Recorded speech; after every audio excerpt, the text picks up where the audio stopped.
आज दिनांक 29/3/2024 रोजी कुपवाड विभागीय कार्यालय येथे विभागाच्या आढावा बैठकीत बोलताना थकबाकी वसुलीसाठी सर्वांनी प्रयत्न करावे, विकास कामासाठी शासकीय योजना सध्या महापालिका क्षेत्रात जोरात चालू असून विकास कामे पूर्ण होण्यासाठी शासकीय अनुदानाबरोबर महापालिका निधी उभा करणे महत्त्वाचे आहे।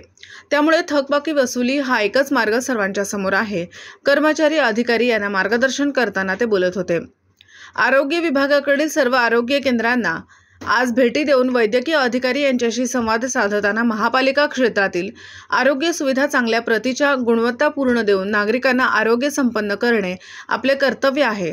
त्या दृष्टीने सर्व बाह्य रुग्ण सुविधा चांगल्या पद्धतीने देऊन नागरिकांमध्ये विश्वास उत्पन्न करावा। कुपवाड वारणाली येथे नव्याने आधुनिक सोयी सुविधाने परिपूर्ण असे मल्टी स्पेशलिस्ट हॉस्पिटल उभे राहणार असून नागरिकांना आरोग्याच्या उत्तम सोयी सुविधा उपलब्ध होणार आहे।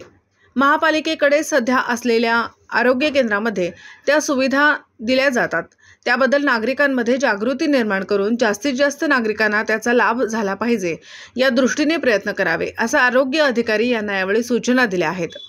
सांगली येथील निदान केंद्र, जामवाडी प्राथमिक आरोग्य केंद्र, साखर कारखाना, संजयनगर आरोग्य केंद्र यांना यावेळी भेटी दिल्या आहेत। सविस्तरपणे माहिती घेऊन आवश्यक त्या सूचना देखील कर्मचारी अधिकारी यांना दिल्या आहेत। केंद्र व राज्य सरकारच्या कायाकल्प योजनेत पहिल्या 3 मध्ये समावेश होऊन कोल्हापूर सर्कलमध्ये पहिला क्रमांक मिळाल्याने सर्वांचे अभिनंदन करून शुभेच्छा दिल्या आहेत। येत्या काही दिवसात पुन्हा आढावा घेऊन आरोग्य विभाग आणि वैद्यकीय सोयी सुविधाविषयी नागरिकांच्या मध्ये विश्वास निर्माण करण्याचे प्रयत्न करण्यावर भर दिला जाणार आहे, असे सांगितले आहे। यावेळी डॉक्टर वैभव पाटील अन्य वैद्यकीय अधिकारी उपस्थित होते। पत्रकार राजेंद्र शिंदे, झी न्यूज।